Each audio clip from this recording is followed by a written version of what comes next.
สบายดีปีใหม่สำหรับคลิปนี้ฝากถึงพ่อแม่ไอ้น้องน้าบ่าวน้าสาวน้าไผ่น้าเคยแม่ป่าผู้ลุงหมดทุกคนเนาะที่เป็นญาติพี่น้องและก็หมู่เพื่อนปีใหม่ปีนี้อวยพรให้หมดทุกคนอยู่ดีมีแรงเด้อ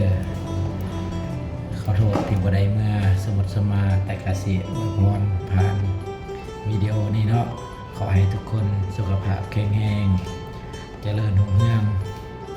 ในหน้าที่การงานให้ทุกคนสุขมันร่ำรวยเด้อให้ทุกคนมีแต่ความสุขความเจริญ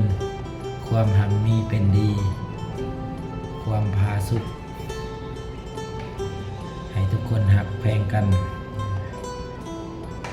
ให้สามัคคีกันไว้คือข้าวเหนียวหนึ่งไม้อย่าได้เพแตกมากค